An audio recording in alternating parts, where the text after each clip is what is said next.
And here we go. I've been waiting for this interview for a while. Dean Gray, we're going to dive into your world. We're going to dive into the world of tech, media, social media, human behavior, just so much stuff. But it really is all going to come down to this amazing platform and company that you've been the father of called Skylab. But I want to dial it well back. First, just welcome at the bottom line. Appreciate it. It's good to call you friend. Thank you. Love the studio. It's a great setup here. Yeah, thank you. Dan and the team have worked hard. And it's still in process. We've got some things to do still, but it's coming. Yeah, I love it. And we've taken some inspiration from you for sure. I'm proud to be part of this, what you call Skylab Tech Republic, right? Mm-hmm. But let's go back, because I love the stories behind the man behind the champion, the fighter. You're like, who's the guy? Because everybody talks about the noise always, and you see what media shows you, but they don't know, for instance, Tom Brady, the father, the husband, or how did the guy get there? Because nothing happens overnight. Mm-hmm. There's no such thing, right? And so this journey for you, just briefly, what you are willing to share, and if you don't want to, just say no comment, dude. I don't want to talk about that. But you had a pretty unique upbringing. And I find, when I met you the first time, that's what I, honestly, before even the tech, and it took me a while to understand the tech, because it's a fire hose, and we can see. I connected with your upbringing. I don't think I've ever told you this, but I connected with the way you were raised. And I was like, I've got stuff in common with this guy. Oh, okay. You know, because I really just believe today, if you see someone like an Elon Musk or those guys, the formative years, there was battle. Mm-hmm. You're forged in fire, right? So just your upbringing, give us an understanding a little bit of what that was like and where that came from. I would say you hit the nail on the head when you were first starting to talk about it, that like a lot of people that sometimes do epic things, there might have been a lot of uncertainty in their upbringing. That could have been the family dynamic, home, finances, whatever it is, or instability. So growing up, that was definitely the case with me and my little brother. So I think that either forces you to go down potentially a negative path, or it turns you into a fighter and you realize you got to crawl your way out of this. So that uncertainty is what forged, I think, the ambition, if you will. It was all because you want to go from uncertainty to certainty. And then I was fortunate to be able to travel globally, and was able to do the network marketing back in that day, go build a large audience in 18 countries for over 20 years. And for anyone who's been fortunate enough to have an idea and take something that's this size and have it become this size, grow it, you can learn that no matter what it is, whether it's a movie, a movement, an organization, the reality is you have to train, track, reward, and communicate and stay in connection with this organization that you're growing, especially as it starts to go outside of your own country. There's just different growing pains you hit if you ever get that big. Because you only have so much capacity as an individual to give personal attention and care to people. So what happens when this, and I think we've got a picture on the screen. This is you on stage. In my dapper 20s. I was going to ask you how old you were then. 20s and 30s. 20s and 30s. But over a 20-year period, this is what you did. You flew around the U.S. and then around the world. Yes. And you presented. And the reason you presented is in that industry, you rose to the top of the industry, so that many who started in the industry, well, how do I get up there in network marketing, for instance? How do I earn what you earn, that lifestyle? And so you went from selling the product, marketing, building the business, marketing the product, the downstream, the legs, the whole deal, to teaching this is how, right? Well, yes. And I think a lot of people that from that industry realize you really just are building a life coaching business. For the people who have longevity, you're basically teaching people how to increase their businesses. You're a massive coach, and the products are secondary for the people who large organizations. So when you do that, people end up following you, not because of even your product. They end up following you because of what you're doing, who you're becoming, and what you're helping them with, whether it's counseling, time management, basically just how do you navigate around all this stuff. And you end up basically helping people go, how do you build a business of any kind? So once you get big in that space, I realized I loved it, but I didn't own my audience. So I wanted to say, okay, look, if I'm going to build an audience, I want to own the audience, number one. So I decided just to turn into a giant coaching company and leave the network marketing behind. And then second, I realized even if you own your audience as a coach, you don't own the platforms. You don't own the technology. You've got hundreds of thousands of people, but you're constantly putting them on YouTube for this, WhatsApp for that. And this is, give us a time, this is what, late 90s?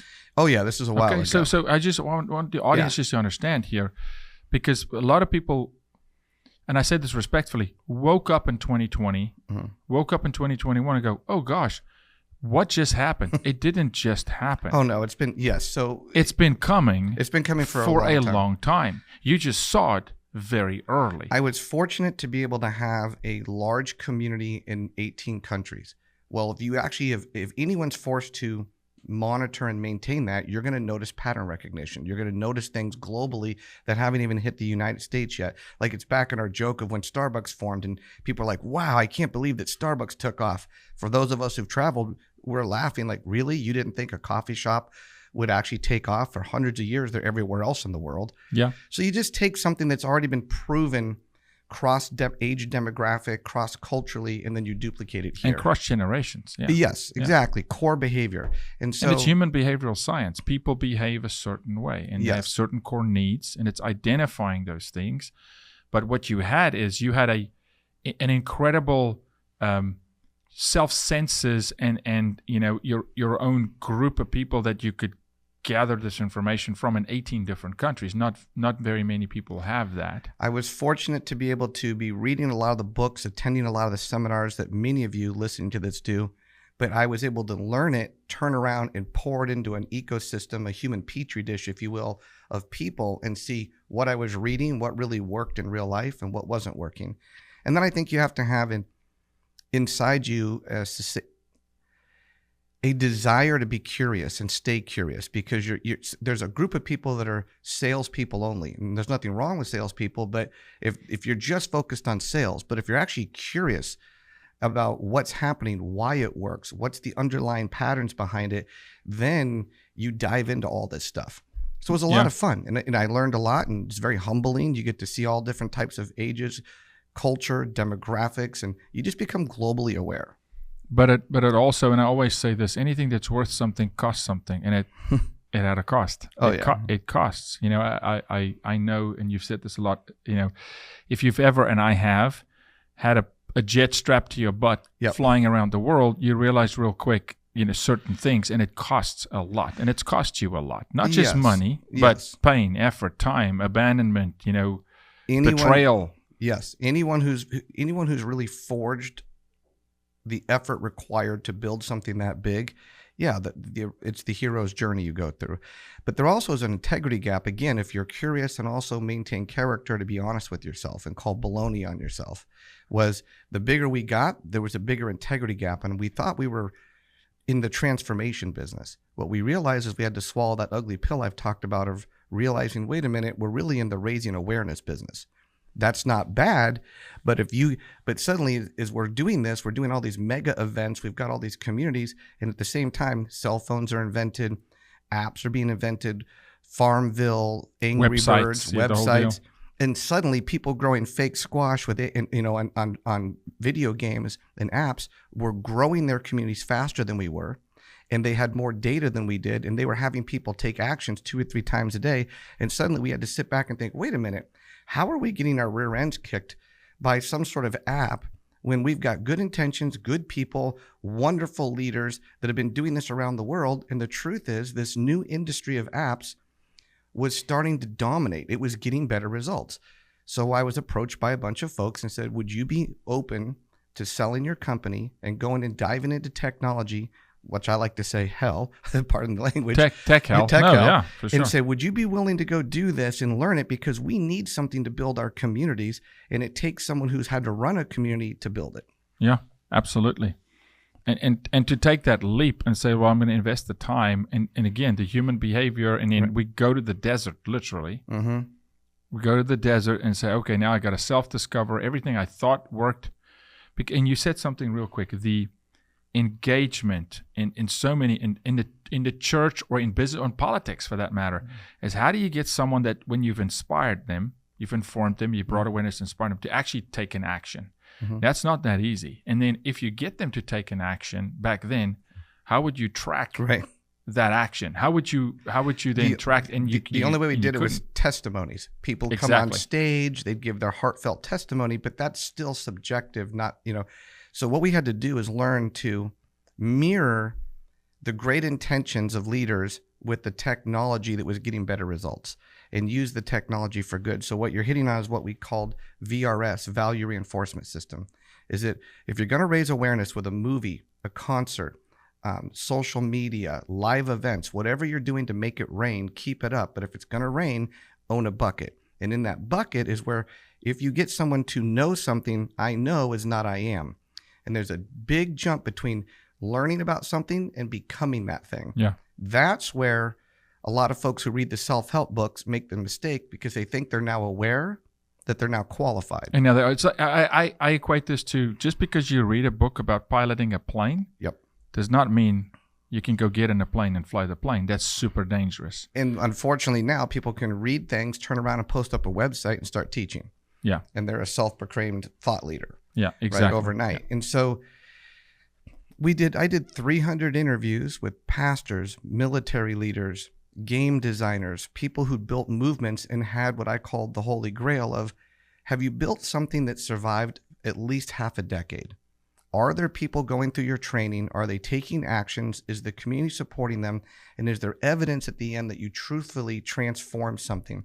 And by being willing to be humble and take all those interviews and having everyone tell you their pain points and what they liked and what they didn't like and where they were good and where they weren't good or effective, that's how we reverse engineered a solution. But it all came down to people truly do want to make a difference. They just don't have the technology to do it normally.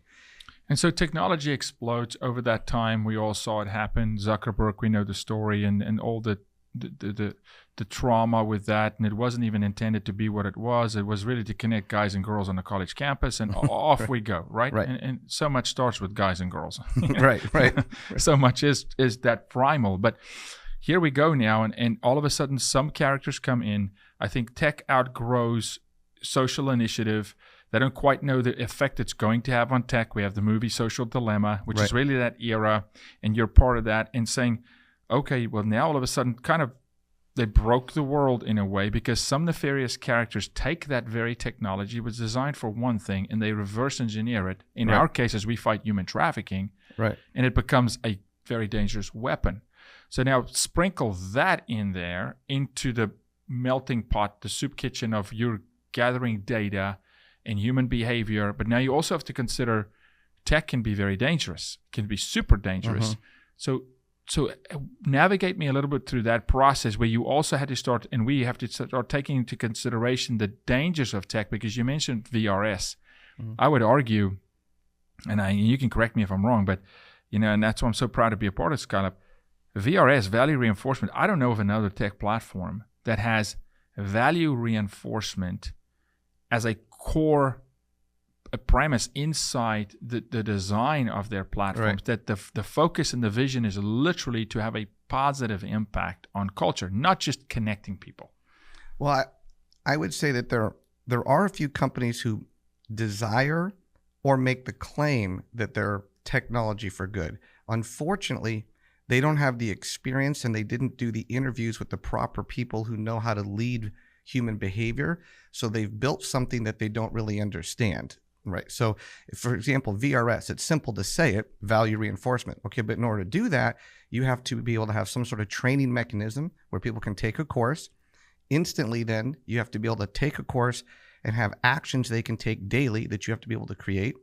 And then when they take those actions, there needs to be a community wall where people can high-five it, share those actions, and support you doing what you're doing. And then there has to be, again, be the data at the end that proves that to yourself, for self-efficacy, I can see I'm making a change. Where you can track it. My friends can see I'm making a change, and government agencies and funding organizations can see we're making a change. So the reality is, I would say, it took thought leaders and coaches to come build the technology. The technology it doesn't turn into that. So, and then I would say parents. It's time for parents really to wake up and go, look, Angry Birds and social media has proven that people do this. Now let's get in there and use our values and use it for good. It just means parents need to step back in the ring. That's all. And then being given some platforms that allows them and supports them to do that, which we're going to get into while you grab a drink. I want to tell the people about Patriot Mobile, the only conservative Christian cell phone provider in the U.S. They put their money where their mouth is. Glenn and the team over there went to the border with us. They fight sex trafficking with us. You understand that these guys really share your values. Judeo-Christian values. They're patriots. They stand for freedom and for individual liberty. So why don't you dial 972 Patriot? And when you do, mention the bottom line and you'll get free activation. I'm proud to endorse Patriot Mobile. These guys and girls at Patriot Mobile really have the right heart and they care about you as an individual, but they want to give you great service. They use all the same towers as the major cell phone carriers. So you're going to get the same service in the cell phone service, but you're going to get personal care. All right, so check out Patriot Mobile, 972 Patriot.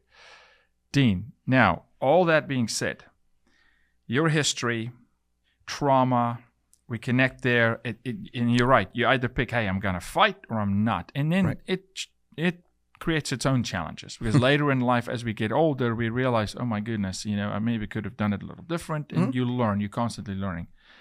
But you said something that is a key point that I want to highlight for the audience.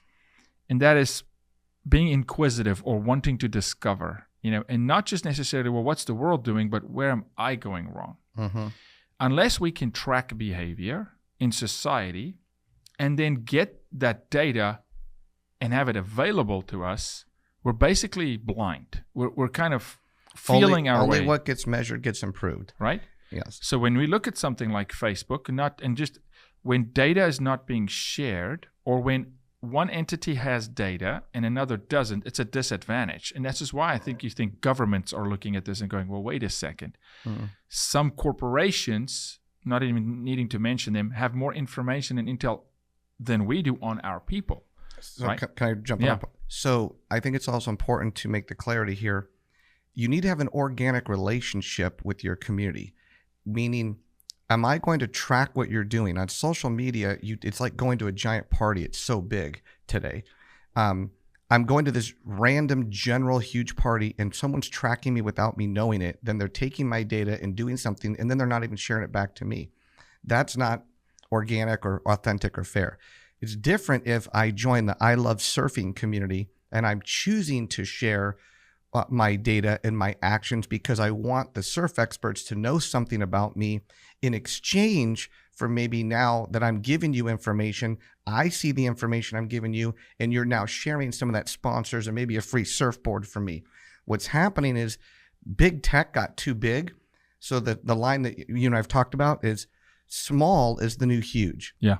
And the reality is follow a local trust agent. You're following communities because they have a topic of something you believe they've navigated through the chaos of the world. You trust them. You're following them. You're willing to give them certain information about you so they can make money. And maybe they can even share prizes and things back to us. Yeah. So that's the big shift. So it's a give and take. It's a mutual benefit. It's a risk reward, but there's a relationship going on there. And so I think like a Nike or Fitbit watch.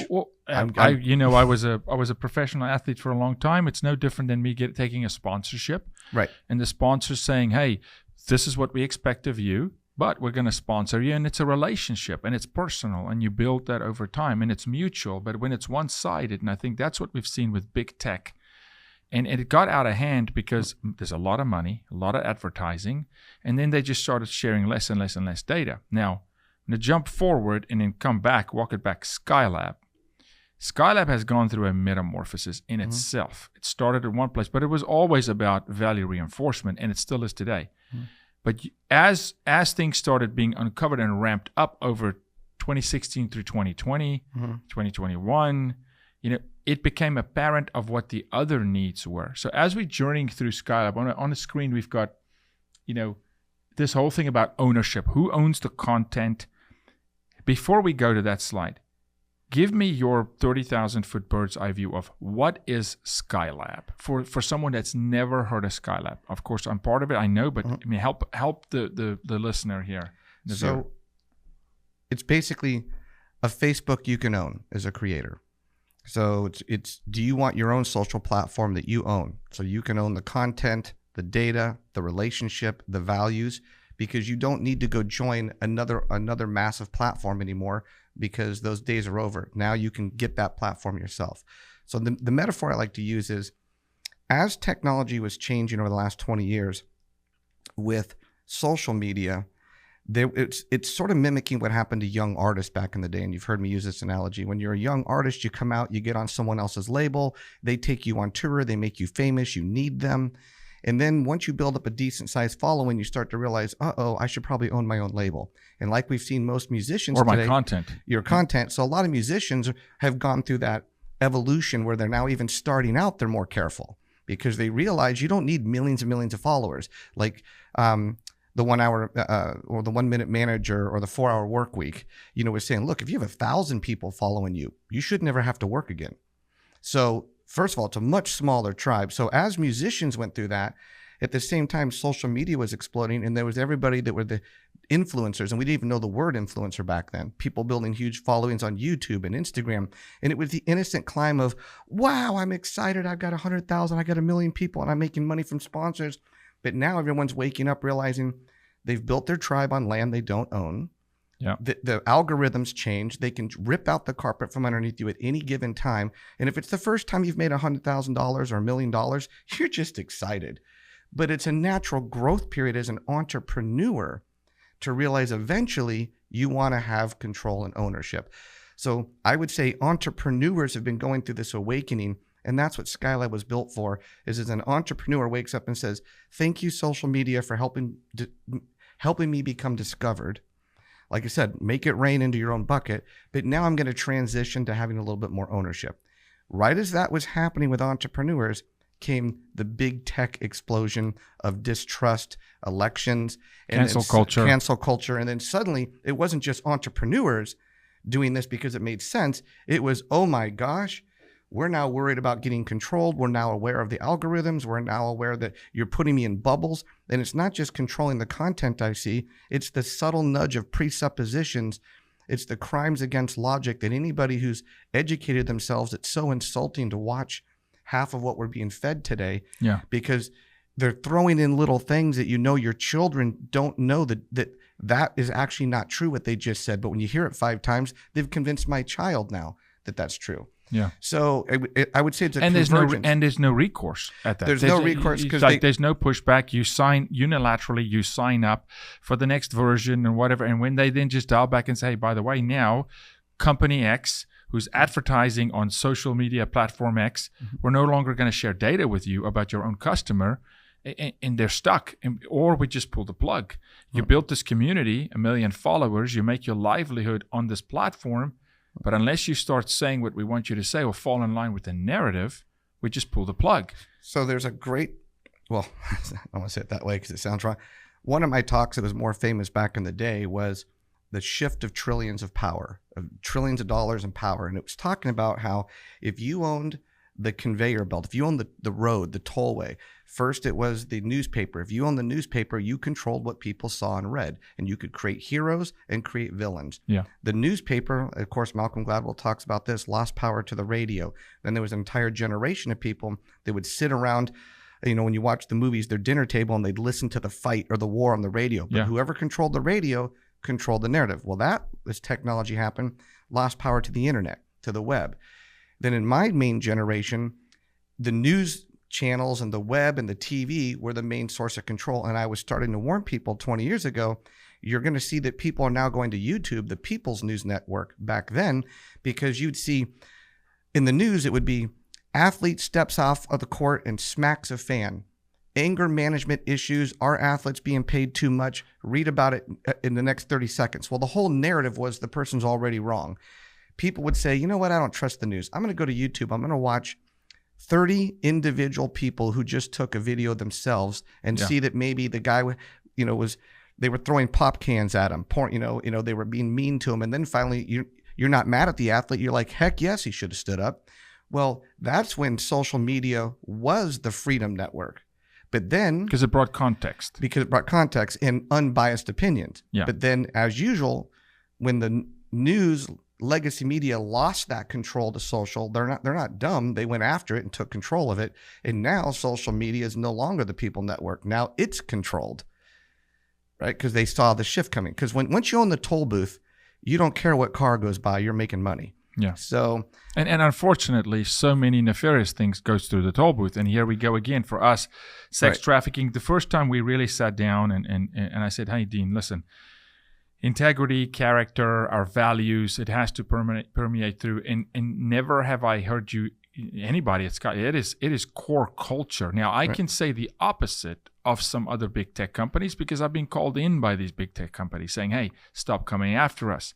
Stop exposing these things, And they even offered money saying, hey, what if we contribute to your nonprofit? What if we help you fight trafficking? They go, well, you're creating the problem and now you want to throw money at me to silence me. Those two things don't go together. Help fix the problem. And then arrived Skylab. Comprehensively. It started maybe as a baby and it was one thing, but now it's growing. So take us through some of these slides. Take us through some timeline here. Becca will just help us as you guide us here. Help us understand a little bit better. And at some point here in this conversation, we'll bring it home for a corporation or an individual, as small as an influencer that's not even an influencer yet, that just has a little business from home that says, listen, I just want to build something on my land, not rented land, right? And I want to be able to say what's in my heart, in my belief system, and not being canceled, right? We'll dial it all the way back down to that, but just walk us through some of these slides. So on the slide that's up on the screen now, this is going back to I would say before cancel culture. This is purely just an entrepreneur play. It is that entrepreneurs now want control of their content, their values, their data, and their ads. Now let's go back to that one that says values.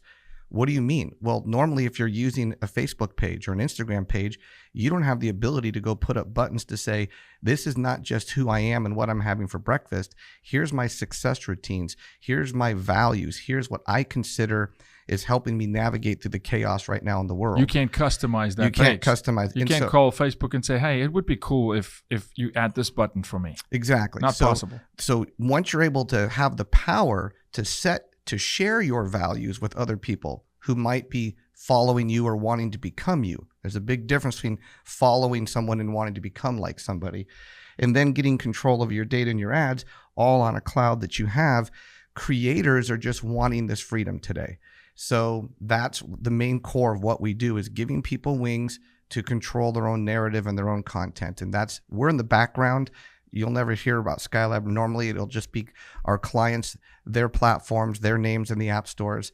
And whether they're on an app or just a website, we're just empowering it from behind the scenes. It's kind of like Intel inside. Yes. And then the ads on the other end, ultimately what it comes down to is always the money, right? And having control over earning an income, the messaging, and the data.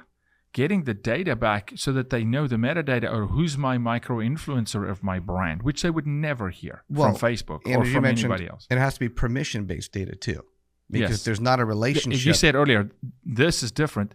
Right. They're volunteering data in saying, look, this works for me. Right. If I do that, and they volunteer data in, and now it's a community. It's like a community helping a community. So if you go to the next slide, it'll talk about, these are the 4 mega trends that right now, if you're listening to this, you're just going to see this everywhere in the news, whether you like it or not. So you're probably already aware of it, but if not, let me distill it down. There's the decentralization of currency. Obviously, that's crypto. Then there's the decentralization of social media. That's where big tech's being broken up into smaller new platforms that are coming out. And I'll dive into that in a second. Then there's the decentralization of the news. There's new media coming out. Again, the people who own the toll booth are starting to lose control of it. But then the last one, number 4 here, is the dematerialization. Which I don't hear anybody talking about at the moment, but you and but Skylab. I don't hear anybody in news. Decentralization is kind of, people say it, but they don't even really know what that means necessarily, practically, right? So we're going to break it down. Yes. But I'm not hearing anybody talking about the dematerialization. And what that means, so decentralization, it means it's almost like you metaphorically blockchained it. It means that you're not giving any one person power. It's a group of people that have power, or a group of entities. So So you're spreading out the wealth and spreading out the control. More options, more choices. Yes. Now, more freedom. Dematerialization is going to the music industry. It used to be controlled by a physical product that you had to buy. And then as technology increases, the product goes away and it becomes this air. It's a digital file now. Okay. It's like Blockbuster losing power to Netflix when it's just an invisible subscription versus an actual physical. Well, that's what's happened to art. Art is a physical thing. Well, now it's becoming a dematerialization of art, an invisible thing. So as dematerialization happens, that happens with art, and it's also now happening with your own bio. You're going to see that in general, large social media, you are the product, which is what we've all unfortunately realized. And we've said for a while, you are a product. Yes, and you have a behavioral persona. It's you, your data, who you are. So you are something. Okay, well, that something now can be an NFT. That meaning, so you're not just going to see art be NFTs, you're going to see you be an NFT.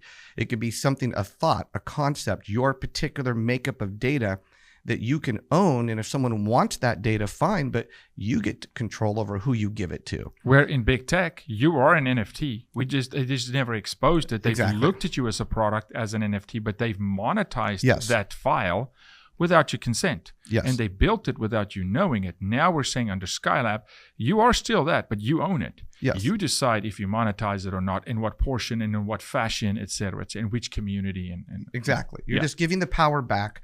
So these are the 4 trends. Well, what's happening is that in order to take advantage of these trends, being aware of them is one thing, but how do you take advantage of them if you desire? You have to own your own platform. So that's the next slide.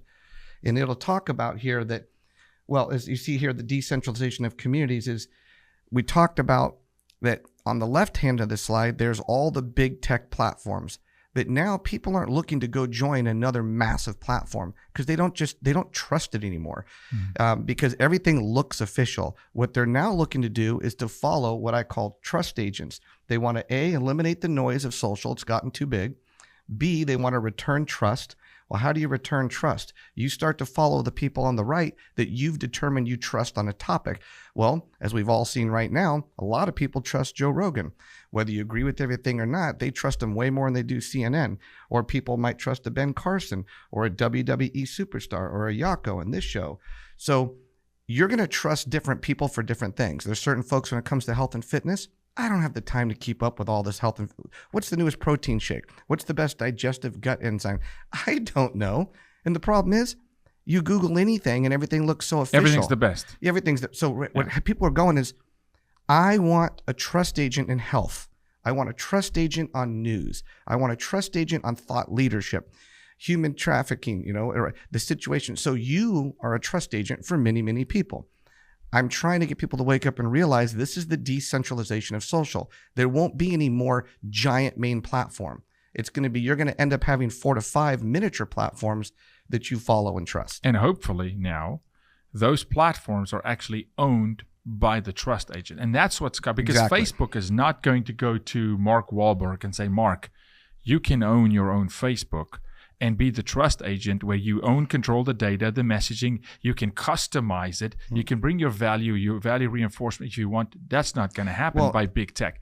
That is what Skylab offers to not just celebrities. No. Everybody who's listening to this that says, listen, I have a dream, I have a company, a business, a ministry, literally a product, whatever that is. Skylab can give you the power of a Facebook.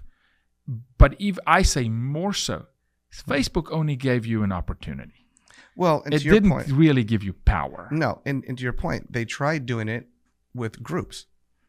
They would say, hey, everybody, form your own little group. In Facebook. In Facebook, right? Well, the problem is that still it missed the core human behavior of, but I don't own it. I still don't have enough control. So I can't set the parameters and the boundaries. I don't decide the rules for this group because the second, as we saw, that even if it's my group, where I violate your policy for whatever reason, not even something that's illegal, because we all agree there's things of course we need guardrails in life, we need structure in life, we need rules. You can't just play football with no sidelines. It will be blood sport, right? But even if I'm on the field of play and you just decide that today the weather changes, you can just pull the plug. And I think that people were fleeced, and now they've woken up to that. And if if you've gone through enough in life, and this goes back to what you started with, if you've gone through enough of your own personal journey and you've come to the point where you finally have an abundance mentality versus a scarcity mentality, and that translates to your business, that you are willing to give other people control, other people ownership. You're not trying to keep everything to yourself. Well, that's an evolution of the human spirit to the point where you finally are just comfortable in your own skin and you're okay with other people doing well. And understanding we're actually here to serve and to lift other people up. It's actually the human spirit is really, by God's design, is to say, look, a rising tide should raise all ships. Yes. And whether you come at that from a biblical standpoint, or I'm shocked that whether you come at it from a lot of the supposed thought leaders in California at one point that all talked about this, and yet now they're violating everything they claim to be because they were part of the group that we interviewed to build this. It was all about giving ownership back, true transformation, and then suddenly everyone wants to control it. I'm like, what is going on? Yeah. It's just crazy. Yeah. So you see that happening right now, and I love it because it gives people choice. And simply put, it doesn't take billions of dollars to enter the race. As you mentioned, you can be a person of influence, and that's the other distinction. When people say influencers, they often think social, like you have to compete with this super hot 20-year-old or stud guy at 23 that's amazing with their video production. Well, I'm talking about people of influence. Yeah. Those are folks, because again, if I'm following you because you're cute, you scored a touchdown, or you're a train wreck, well, that's following. That's not influence. Right. Yeah. I'm talking about people that you're following for a long period of time because you respect them, because they're navigating through some chaos or some topic, and you want to become them in an area. Those are the folks that can monetize. Yeah. And you don't need millions of those. 500 to 1,000. Yeah, exactly. And so this is where most people who even have some following, they go, wait a minute, you telling me that I'm missing out somehow? Yes, that's exactly what we're telling you. Yeah. You've not been given the mechanisms through those platforms to really win, because it's not about you really, it's about those platforms. I think we got a couple more slides. Becca, if you go to the next one. I love this slide. I may make this the thumbnail of the show. It probably will be the thumbnail of the show, but just walk us through this. I mean, sure. So it says, together we are bigger. And in the subtitle here, it says, creators are demanding their own platforms to take back control and to offset cancel culture. Yeah. So much of what we talked about earlier is that the awareness of oppression and how to overcome oppression is for the individuals to realize there's more of them than there are the people doing the oppression. And this has been standard in everything in life for a long time. This is the classic visual we reverse engineered of Netflix taking over Blockbuster. There used to be an iconic one of Netflix. It was all the individual subscribers at home versus the actual driving to the Blockbuster store. So today is trust agents now realize they don't need big tech because there's companies like ours that support them. They can all gang up together. It's $100 billion economy. What's more likely? You're going to form a new platform and go get 1 billion people on it, or you're going to have 1,000 people of influence that have 100,000 followers that all together have 1 billion people. But truly engaged. So that's the difference too. Because I say this, just having 20,000 people following you on social media, and that's one thing about, honestly, those who our tribe, I don't even call them followers, our tribe, they become actual activists. They go and they help us with the cause. They're activated, right? But that's not the case normally. It's just people who like a photograph. And I always say, when you're in trouble, will they show up? Right. When it's really game time, will they show up? Will they get in the trenches with you? Oh, heck no. No. What we're seeing here is when these people of influence grab a Skylab platform and it's theirs and it's their name and their brand, right? Mm-hmm. Number one, no other company does that. They're just too egotistical and too selfish. Now, all of a sudden, the people who do follow them are real supporters. They're really engaged. There's real conversations going on, and you can monetize that because it's real. Because I'd argue for someone with 1 million followers, probably 5%, 7% actually will convert into your core values and what you really want to be. So the rest is all fluff.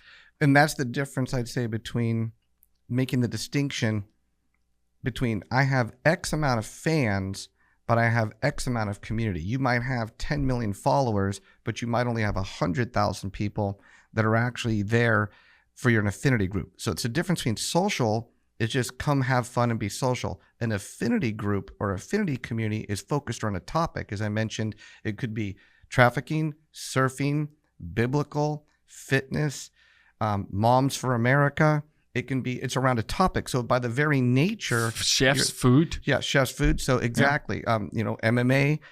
So I would say we have to not confuse social media anymore for affinity groups. Yeah. And really what's happening is people are leaving social and they're joining 4 or 5 affinity groups. Because they want real interaction. They want real engagement. They want real value in return, right? Yep. I'm going to invest into this community, which they invested. Yep. They invested time, creativity. If you think of YouTube, I mean, people invested for free, a lot of them, because nobody trained them. Still today, YouTube doesn't go around and go, hey, let's really train you how to monetize this. They don't care. They're monetizing it. Yep. They didn't come around and train you and say, hey, we see value in you. We want to uplift you. No, we're just giving you an opportunity, a platform, because you're really serving our mission. Here with Skylab, when they contact Skylab, it becomes all about their mission. Well, you just hit on something real quick. So I used to work with the head of monetization from YouTube who's no longer there. And he made a very big point that you hit on. Their business model was to get you in to stay on YouTube as long as possible because their monetization business was focused around the longer you're there, the longer the sessions.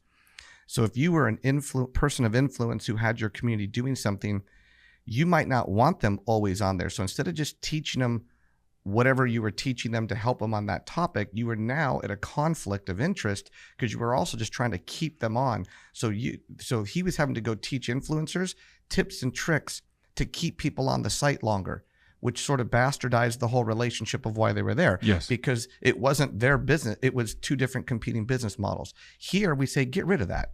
Don't worry about session time. Get people in, educate them, put them in action in the real world, get them off the phone, back into real life. That relieves so much pressure of you as a person of influence because you've all now seen this wave of influencers who are now going, I'm a massive influencer, but this has taken over my life. It's exhausting. Mm-hmm. So how do I give everybody my phone number without giving my phone number? How do I make a difference without having a jet strapped to my rear end or posting 10 times a day? The key is... And honestly, and many of these are my friends, and they'll be watching this, and they'll know that I'm talking about them. They start chasing their tail because you got one influencer chasing the next influencer. Well, he's posting 4 times a day. I got to post 4. And they're talking about the same stuff. Right. And before they blink, they found themselves without identity. Right. Where you can't tell them apart. You can see the face and the name, but it's not. It's like, why are you here? Where here again at Skylab platforms, it is all about that person's vision, dream, ambition, business, platform, ministry. Mm-hmm. And there's a core value there in getting people engaged to collectively move a mission forward. Mm-hmm. And it's mutual. It's give and take. That is not social media. No. So as an example, that is Infinity Group. Yeah, absolutely. Yeah, so I'll use the example we always talk about when we did for youth sports around cheerleading. And we discovered something that we hoped was true, but we weren't sure if it was. Could you get young children to do things that would make them better human beings if you gave them all the gamification they got on Instagram? Because normally a 7-year-old's not interested in personal development. So we had to break up 3 buttons on the home wall, and it said, be a better athlete. Here's the things we want you to do when you go home outside of the gym. And the coaches came up with those. The second button was be a better human. It said my life. And it was do your homework, do your play with your pets, clean your room. And then the third one was make the world a better place. And it was a cool little line that even a young kid would understand. And that was stop bullying. Pay attention to people outside of yourself. And we were surprised the kids went crazy. And they literally fell in love with being a better athlete, being a better human, making the world a better place. They were winning badges. They were having 1,000-day streaks of never missing a day of going on there. And to your forming point, healthy habits. Value reinforcement. Reinforcing to them that, hey, think of culture just today, Dean. Mm-hmm. We're going to reward you for doing good. Right. What is culture doing today? We're going to reward the ones burning the buildings down.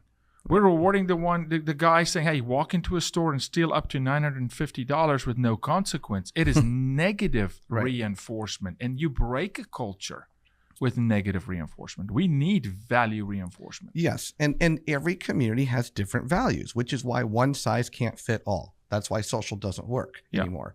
You have to give because they become dictators, because they set a rule that now crosses all communities. Like, well, those are not our values. Right. The church saying, well, that's not my value, or a particular community with the sexual preferences. Well, that's not my value, and it doesn't. One size does not fit all. Well, and we have legends now in the NFL coming out with platforms we're launching here and in different sports that are going, we would love to give back, and they don't even quite know how to say it in the right words, but what they're saying is, we've got certain values we'd like to share, and if we could reinforce them, we'd even be willing to reach out and say, great job, kid, for doing that, or human being, but I don't care what you had for breakfast, and I'm not going to reward you for taking a cute selfie. Yeah. So show me something that's there. This last slide here talks about that when you give people the power to run their own platforms on the left, you have to also then stay collaborative with all the sources of content and news on the right, because you might have certain actions you're having people do on your platform, but then you also want to promote other things like Patriot Mobile, like in other organizations where you might pull in content from a Rumble or a Free Space or a Parler. So your platform has to be collaborative with other platforms. Yeah. So you still have the control, but the world still has news. And this is not about saying, well, the answer to cancel culture is to also become one who cancels. Right. No, that's not an answer. Exactly. That's just one dictatorship for another dictatorship, and that produces nothing. What you're saying is, with a Skylab platform, it is about saying interact with everybody. Yep. Play with everybody. Actually become a thread connecting true purpose, platform to platform, corporation to corporation, and really saying, hey, you're owning your platform now, but you can play with the world. Yep. They just can't stop you from being you. They can't marginalize you, tell you how to be you, or pull the rug from under you. Exactly. Yeah. And it's human behavior. It's time. Social media proved that people were going to gather online. Thank you for proving it. Thank you for proving people like reinforcement, like likes. There are things they did right. There were a lot of unintended consequences that were negative, and potentially even some intended consequences. But the reality is they proved certain things were right. So we need to pick up the areas that were right, use technology for good. I like to say it, technology with a heart, and really get parents and organizations to wake up to realize, A, you're not too small. B, you've got a community, and you don't have to worry about all the overhead anymore. You've got the power, and it's your values. You are the people like to use the word algorithm. Well, how about we remove algorithm from everything and just have a parent come back in and say, this is what matters to me. Yeah. So we just got to get parents and organizations to wake up and realize you don't need these other massive things anymore. Take back control. It's up to you. So in a nutshell, just when we come to and we talk about security and safety, harvesting or scraping data, mm-hmm. when someone owns a Skylab platform, which is their platform, Skylab's in the back again. Mm-hmm. It's like the Intel inside. People don't even see that. Skylab Right. drives it, and it provides them this platform. But that's not happening. Skylab is not scraping data. Skylab is not selling the people's Right. data. Correct? I mean, that community and the creators of that community with their tribe, they own the data. That's a great question. If you look at the slide up on the screen now, it's about giving ownership and control to the creators. You need to have something that can pop out platforms very quickly because it's expensive. Well, that's what our platform factory does. We can launch a multi-million-dollar platform in a week, and then we give it to you so you don't have to go through tech hell. So we'll just pause there for a second. Someone has a reasonably decent following. Mm-hmm. They have a natural gift as a chef. Mm-hmm. They have been working on this one product, and they've got a little company, and they've got a store and a website, and they're running. But they go, listen, I want to do things on social. I can't. They can come to Skylab. Skylab builds them a platform that's got the power of a Facebook. Yep. And more even, with an ad network, the whole deal, right? And you pop that out for them with their branding, and it's there in a week. Mm-hmm. Because that's power. Then they can connect and still play with Facebook, Twitter, Instagram. Yep. Truth Social that launched yesterday. Yeah, exactly. Everybody will still be able to use that. Yeah. So, and the reason is we're not an app developer. I don't build random apps for people. I'd have to create things every day. We specifically only work with communities. If you have a community that you want to grow, train, track, and reward, or get funded, that's what we specialize in. So we don't have to recreate the wheel. It's all built. We just turn things off and on. So we're allowed to launch the platform. Then Web 3.0 is very important. if you're concerned that your community might get shut off in the app stores, you need to make sure that your experience on the web is as powerful, it looks and feels like an app, so you're not controlled by the app stores anymore. That's real important. That's not just having a website. That means you have something that looks and feels like a real app. Then the next one is you have to make sure that if you want, you can have your stuff hosted wherever you want. Do you want it on public clouds? Great, like at AWS, or would you like to have it on a private cloud? Which the general business owner is not going to be able to have a private cloud. They're not. How would they even have the resources? Nor would AWS or those people, afford that to them. Here at Skylab, they can have that option. They can have that option, and because A, they might be concerned about censorship or control, or B, maybe they just want to support a company. They want to stop supporting a company they don't want to support, and they want to start supporting a company they do want to support. So the next one is then you have a marketplace where you can share content with hundreds of other collaborators.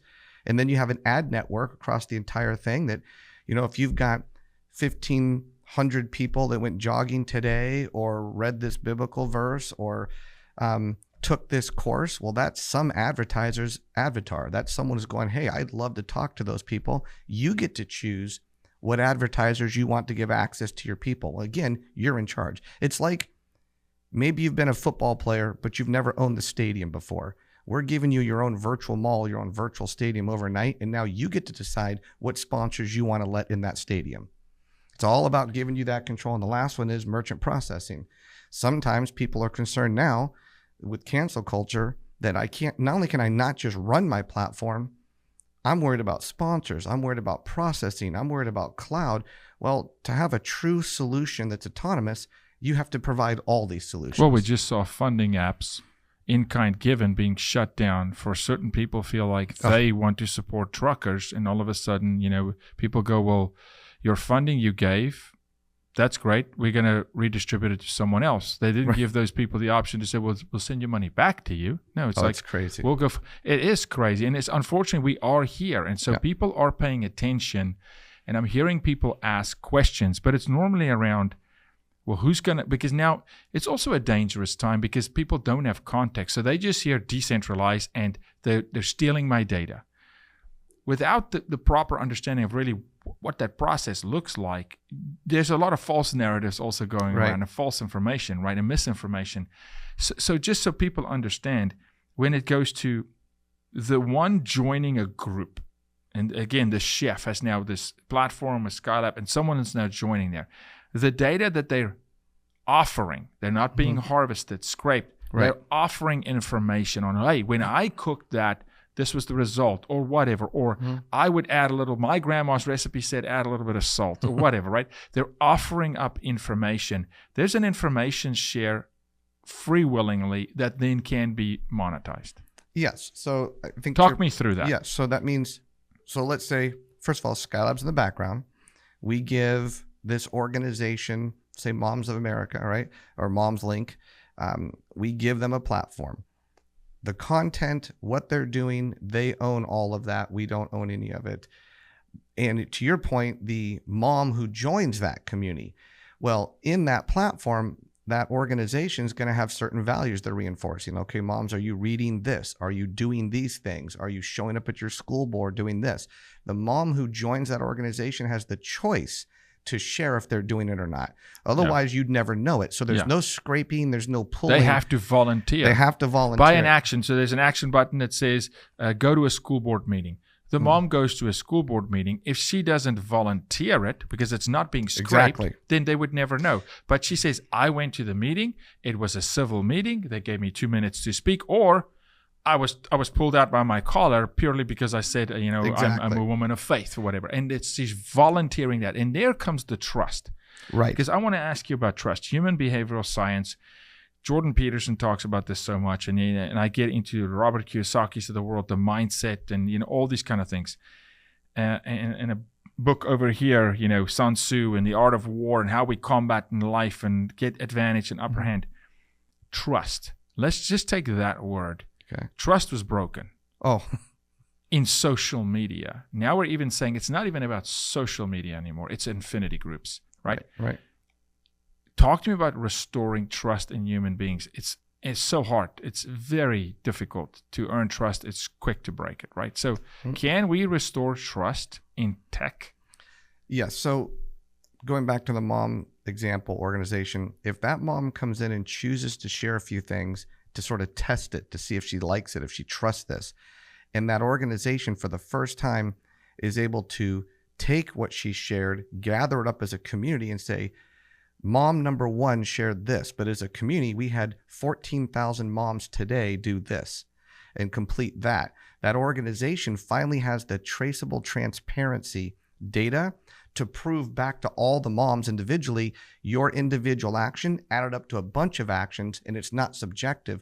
And that information is shared immediately back to all the moms. And it's that same data that then can be taken to a government agency or fundings or donors who are going, we'd love to donate to your cause, but we feel like it's a black hole. We don't know where the money's going.